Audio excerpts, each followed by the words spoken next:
Voz do Trabalhador dessa semana está começando e hoje nós temos mais uma convidada, porque aqui todo trabalhador é especial, mas essa hoje ela é muito especial. Por quê? Porque ela que faz a nossa dietinha, aquele corpinho maravilhosinho que nós queremos, o trabalhador ali, ó, precisa saber o que tem que comer também para aquele dia a dia. Você aí que trabalha nas fábricas, trabalhador portor avulso lá no porto, doutora, como que é essa dieta? Doutora Maria Tereza, como é que é uma dieta? A senhora vai explicar.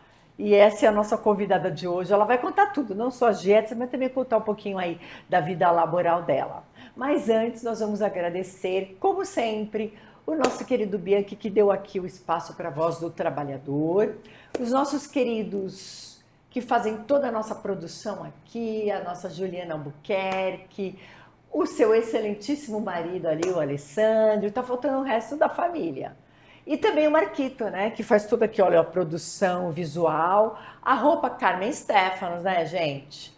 Bom, doutora, e aí, me conta, a senhora é de Santos, como começou esse interesse aí por nutrição, né? Bem, eu fiz faculdade em Santos, eu me especializei fora, eu trabalho com doenças crônicas degenerativas e não degenerativas, eu trabalho toda e qualquer qualidade de vida, principalmente a do trabalhador, que leva-se em consideração que ele trabalha de 12 a 16 horas, dependendo do dia. E quando isso acontece, o funcionário ou o paciente, ele tem que levar em consideração que a carga horária dele também tem um desgaste nutricional. E levando em consideração que estamos falando de trabalhador, em média, uma refeição ela deve ser de 600 a 800 calorias, que é o que preconiza o Brasil, que é o PAT, né? Que é Sim, programa de alimentação ao trabalhador. Só que quando essa alimentação ela existe, necessariamente o funcionário ele tem que prestar atenção se ele tem 6% de proteína naquela dieta. Porque se você trabalha 12 a 16 horas e você não põe a característica nutricional necessária para aquele organismo, você necessariamente em 10 a 20 anos você vai ter um desgaste de 15 a 30 anos. Ou seja, quando você se aposenta, você em vez de se aposentar no cruzeiro, você se aposenta na farmácia. É complicado.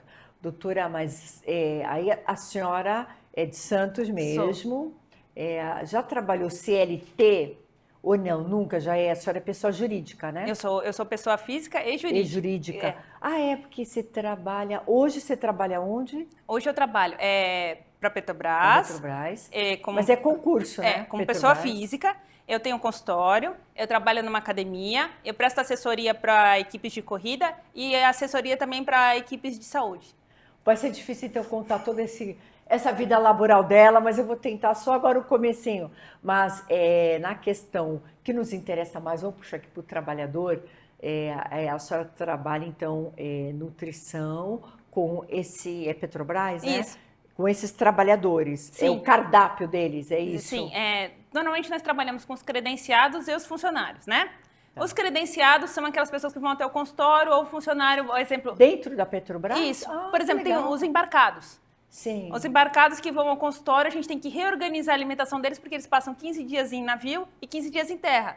Então, necessariamente, um funcionário de navio ou um funcionário embarcado, ele deve levar em consideração a característica morfológica que ele exerce. Se ele é um caucasiano, se ele é um branquinho, se ele é oriental, se ele é negro, se ele é albino.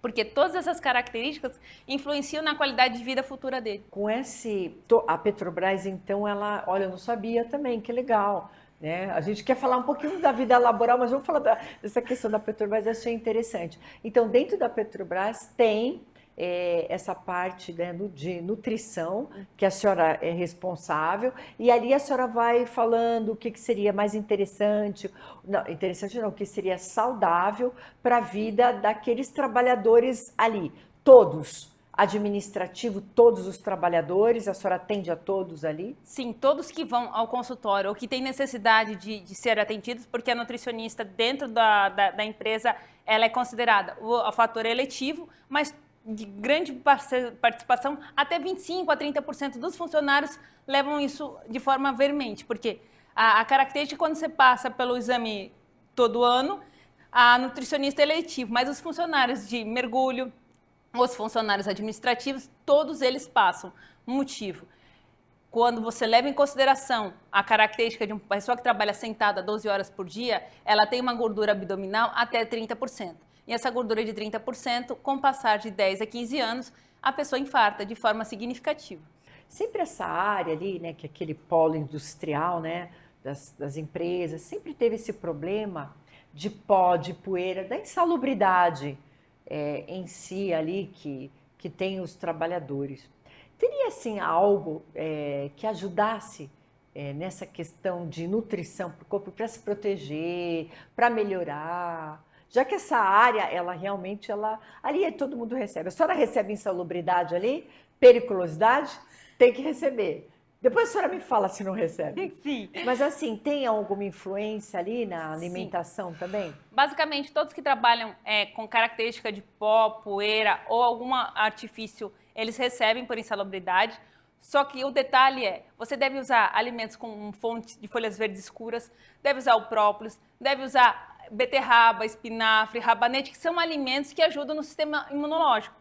Quando o sistema imunológico está invadido, não adianta você entrar com alimentos com frutas, verduras e legumes, que você está me perguntando pó. Quando o pó adentra, você tem que entrar com energia. Porque a partir do momento que o sistema imunológico foi invadido, você tem que dar energia para esse corpo, para que o corpo tenha características de melhorar o sistema imunológico. Então, se você trabalha com pó, própolis, o arroz, a beterraba, o grão de milho, o feijão, são alimentos que você deve incorporar. Agora eu lembrei, imagina então um trabalhador portuário avulso carregando lá os sacos no porto. O que ele tem que comer, doutora?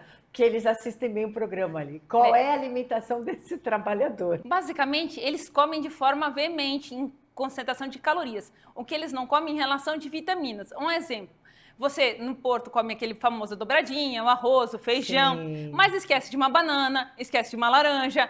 Consequentemente, se você não fizer isso na sua casa, você pode fazer isso no trabalho. Quando você acaba de fazer toda a sua parte laboral, use pelo menos 2 bananas por dia. Você dá uma qualidade de vida ímpar. Sim, então quer dizer que trabalhadores, muita banana, ainda bem que a banana tá barata, né? Sim. Quer dizer, tá, mas é mais um ou alimento barato. Doutora, aí agora os ovos, que são a febre. Tem que comer quantos ovos por dia? Como é que é essa história dos ovos aí? Não só para quem está na academia lá malhando, mas também para nós aqui, advogada. Como é que é, doutora? Qual é a minha dieta? Bem, basicamente os ovos, para vocês terem consciência, já foi dito em 2002, 2005, que os ovos faziam mal, né? Todo mundo já escutou falar sobre isso, correto?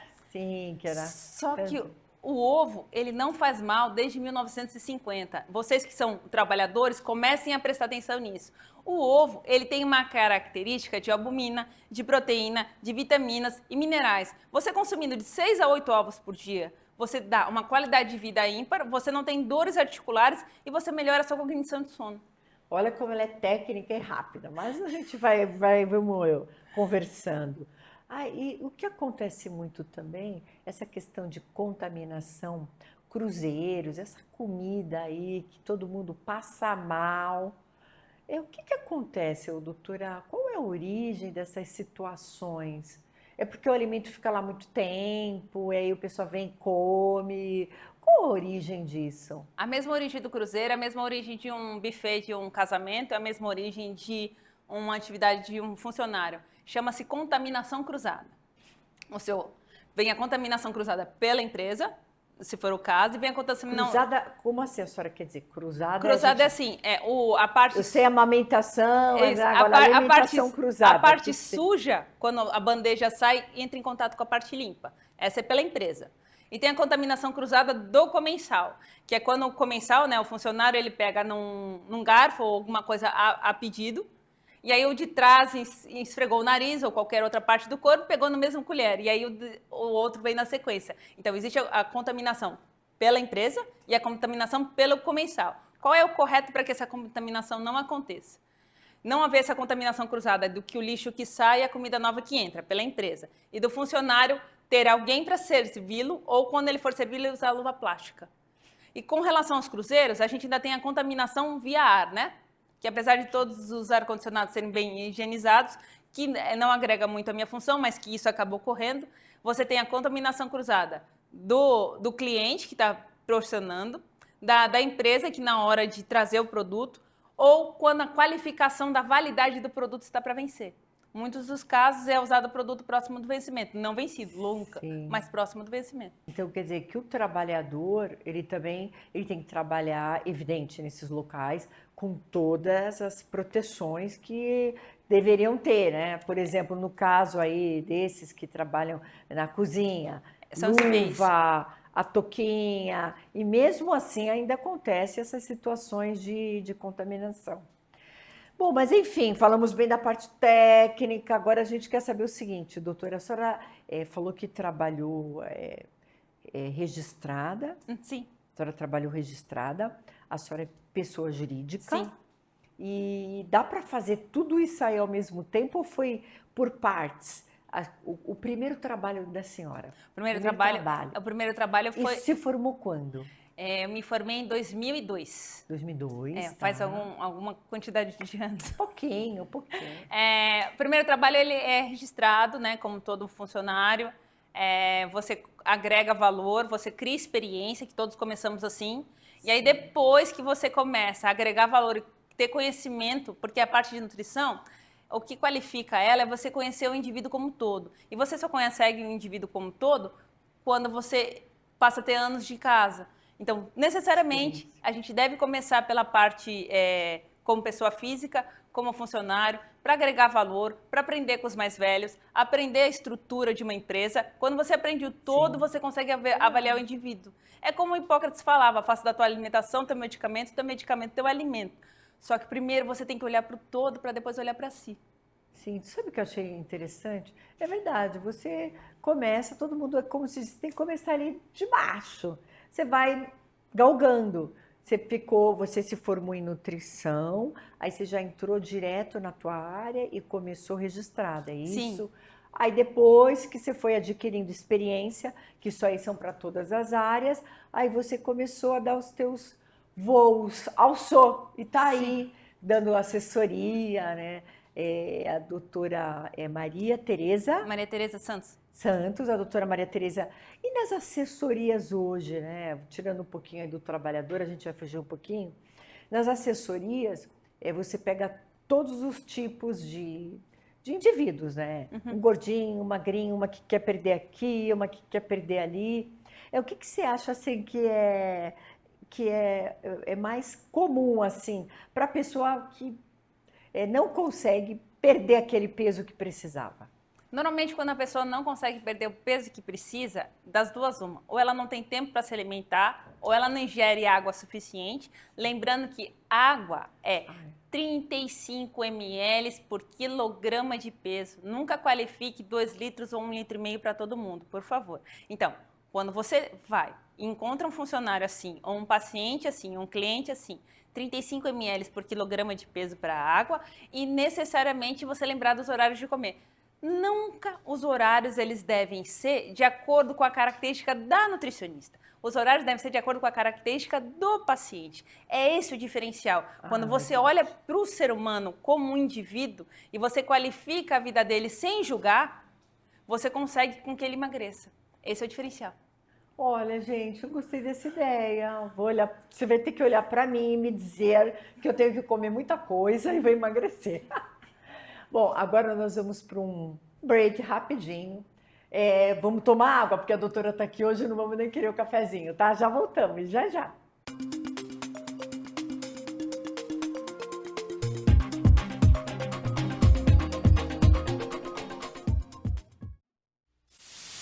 Nós somos a TV Tati Band Litoral, emissora afiliada à Rede Bandeirantes.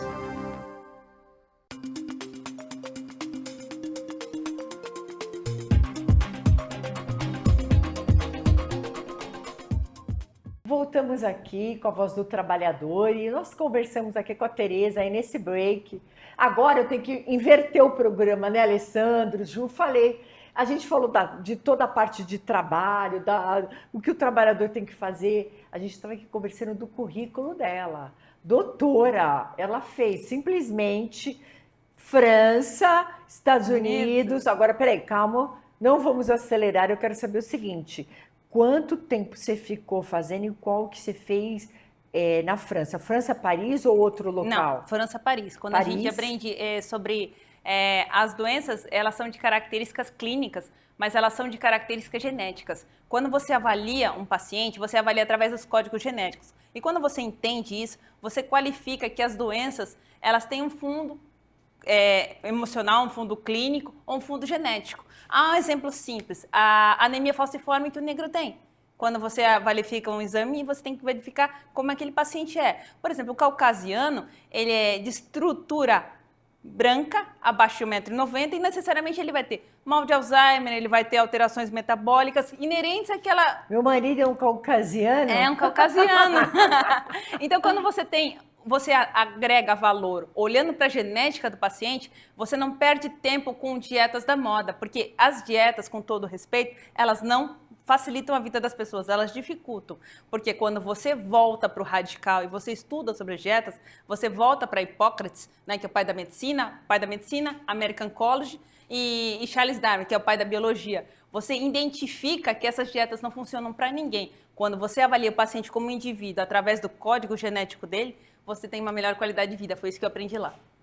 Ai, que legal. Por isso que falou já no primeiro bloco essa questão, conhecer a pessoa para você passar a dieta para aquela pessoa com aquele tipo de vida que ela leva. E aí você falou que você fez Paris, eu fui para os Estados Unidos, fui para o American College, que aí a gente aprende sobre as características morfológicas, né? Porque tem as características genéticas e as características morfológicas.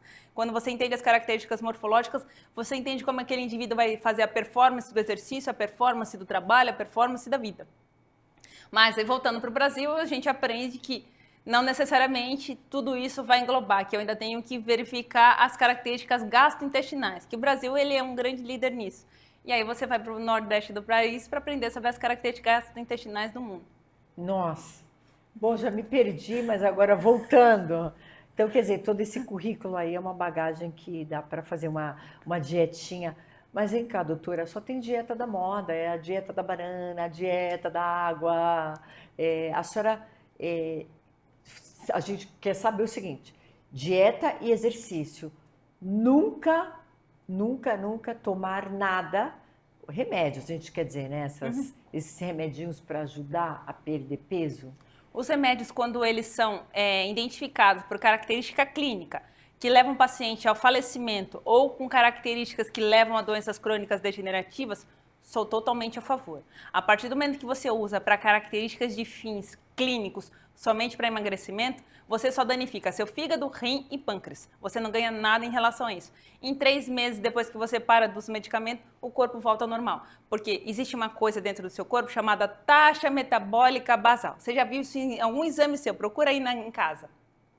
Esse número, quando ele está alterado, ele está acima de 1.900 ou abaixo de 1.200, qualifica que o seu corpo está criando resistência para o emagrecimento. Você pode comprar a medicação que for, a dieta não vai funcionar. Ai, doutora, eu não sabia. E essa questão do agora, vamos falar, agora é meio que focalizando aí para o trabalhador. Aqueles remedinhos que eu até brinquei que as celebridades estão tomando, quer dizer que ela vai voltar a ficar gordinha, não vai funcionar. A não ser que ela tenha um indicativo clínico que mostra que aquele remédio vai funcionar. Quando há um indicativo clínico, o remédio funciona, qualifica e melhora a vida da pessoa. Ai, que bacana. E também, sabe uma coisa que todo mundo assim, sempre fala? Se você tem normalmente o teu trabalho, é aquela vida que você tem que comer na rua, por exemplo, trabalhador, como você viu ainda, eu acho que tem aquela alimentação balanceada da empresa. Uhum. Você pode até falar um pouquinho da Petrobras, né? Que tem um bandejão, eu já fui de bandejão, porque eu fiz estágio em Cubatão, Vila Industrial, na época, né, na área do trabalho, e a gente tinha lá, mas eu me lembro também que não era tão saudável, mas tudo bem, tem um bandejão, se lá é saudável. Quando a gente está aí nessa correria, porque hoje praticamente é todo mundo fast food, tu vai aí num restaurante por quilo, pega as suas... Então a receita é essa daí, é sempre os verdinhos, o que a senhora, ou que nem a senhora falou mesmo, cada indivíduo você vai ver o que eu vou fazer para aquela pessoa, dependendo da rotina dela.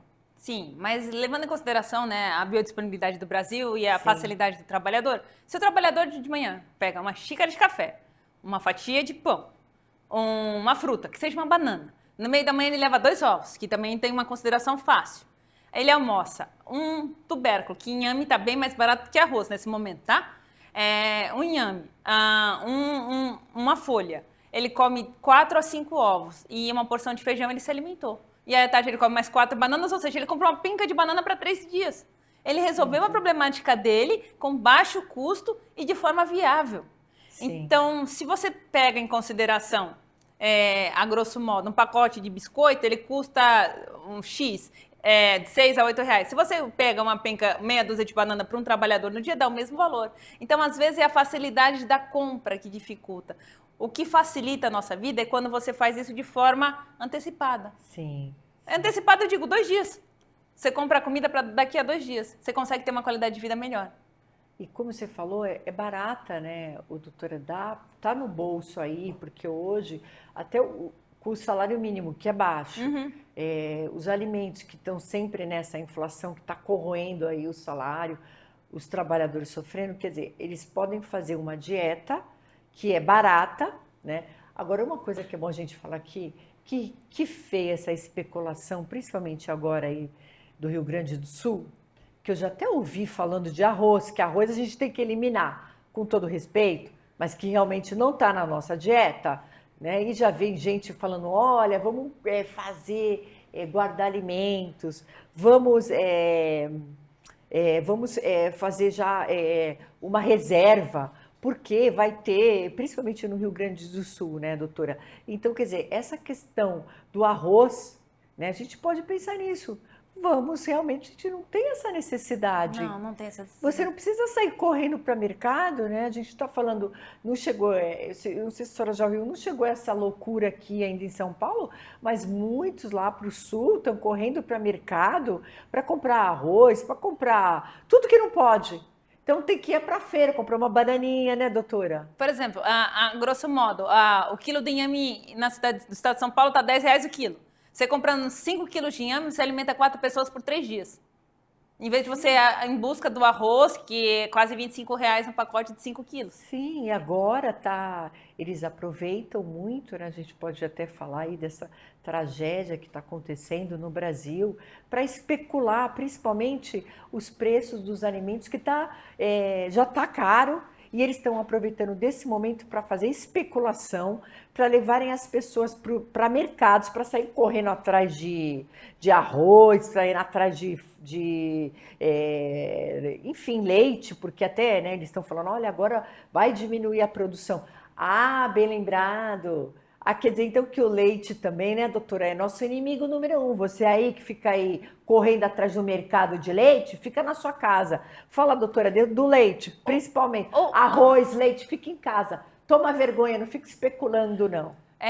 O leite, ele contém cálcio. O leite nunca foi fonte de cálcio. O que é fonte de cálcio no Brasil é folhas verdes escuras. Então, se você vai comprar leite, por favor, não faça isso, porque o leite tem grande concentração de toxinas no Brasil hoje em dia. O que você deve fazer?